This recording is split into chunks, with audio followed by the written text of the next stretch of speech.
So, I'm sitting here at DreamHack Summer 2015 with our in-game leader Mouse from the CSGO female team.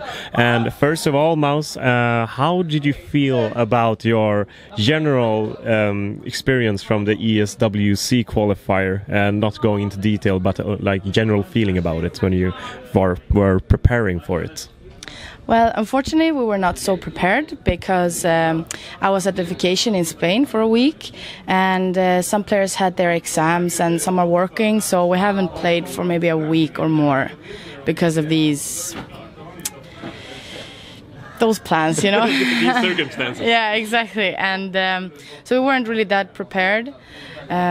But we did our best, really. We tried to play as much as we could, also individually, to warm up and try to get as many games as we can together before the qualifier. So, not so prepared, but we did our best. So, opening up with the first match, you faced, let's see here, Mouse Control from the Netherlands. And it was in the winner brackets, like, it was best of threes, and you won 2-0. Could you just... As you said, you didn't have any time to prepare for it, but coming in and winning the first match in the qualifier, how did you feel about it, like 2-0 in the first opponent? Well, it actually went to be a close game, but it also felt good to win 2-0, regardless who we were facing. So for me it was kind of a motivation, like we can actually do this and win, not only come far, but actually win the qualifier. I mean, in the beginning, we had the lead like by far, maybe 11-4 or something. Well, yeah, they were catching up. Yeah, they catched up because we did some mistakes and etc. And that, you know, it really stresses you out when you know that you have such an advantage and you're in the lead, and suddenly it becomes a close game. Yeah. It's really frustrating, but we made it. So I'm really happy. It was really good to win the two first games. And moving on, you faced the team Moscow 5 that you previously just been losing to, right? In your previous match history? Or have you... I think so, because Rambolina and Jenny played with three of the LGB girls in the first qualifier, because me, Santo and Sandra could not play. Yeah. And I think they lost against them. So I think Rambo and Jenny maybe were a bit like... Scared about it? Yeah, maybe not scared, but... having it in their mind, you know, that they can actually beat us. As you say in Sweden, they can actually panga som HS. Exactly. Exactly, they can shoot. But I didn't know anything about them. I've never played against them, so I just went in with a natural mindset. Yeah, they're neutral. We take it as a compliment. Exactly, and we won 2-0 there, I think. Yeah. Also, yeah. Oh, it was good. No, but that really felt good, and I think it felt better for Rambo and Jenny to win 2-0 in maps for them, because they lost against them. So yeah, it was good. And moving on to the LGB match that followed. You've seemed a bit scared about LGB for some reason. They are the team to beat for us right now, if you can say that in some sense.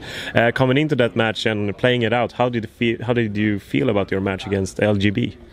Well, I wasn't really nervous, but I've always tried to figure out how can we win in the best way and easiest way, not to make it too complicated for us, because we haven't played so much lately, so it's hard to catch up.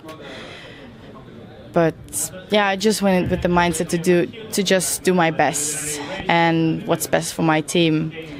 We had a real struggle against them, because we have beaten them once before, but things change and they have beaten us now. And they've been boot camping also before. Yes, they have been boot camping. We had a few hours to set up and warm up everyone. I didn't even play for a week, so.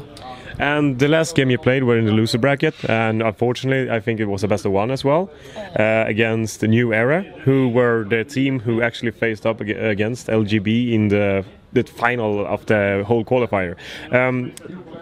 Like the New Era, I have never heard of them or never seen them before, but were you surprised about how well they played? Yes, I was actually, but if you see how many times they played the map Cobble, they actually stumped their opponents, but the rest, it was a real struggle for them to win. So I think they just had the flow, you know, on Cobble, because we never play Cobble. We haven't practiced. But my team didn't feel so comfortable playing Mirage, so I just said, let's go Cobble then. we don't have any choice here. So I don't know. I've heard of them before. There are two players that I've known since before. Yeah. But I did not think that they have catched up this much, because I think we practiced against them and we stomped them, you know, like we won big. But as I said, things change, and I did not I didn't go in with a mindset that we were gonna win big. I just want to be neutral. I think that anything can happen, but we want to win. So I'm going to try to make it happen, you know. So there won't be any ESWC for you, sadly, and that would be like amazing for you to go to Canada, but it didn't happen. But for the coming weeks, you think what do you want to improve in the team, like strategy-wise, or maybe when it comes to maybe your role as an in-game leader, or like what are your main aspects of improvement according to you? Our main aspects of improving is that everyone as an individual player needs to like step up their game, of course, and including me. And we need to like just go through stuff and learn from it, because mostly we can like go through stuff, but we never like learn or use it. So I think that's what really needs to happen right now for us to become to come up to the next level as a team. Yeah. So yeah, that's what we need to do.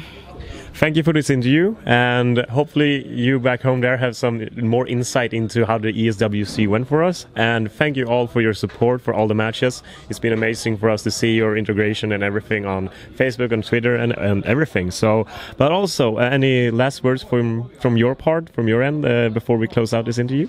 Thank you, Petter, for this interview, of course. And I don't really have anything special to say, actually.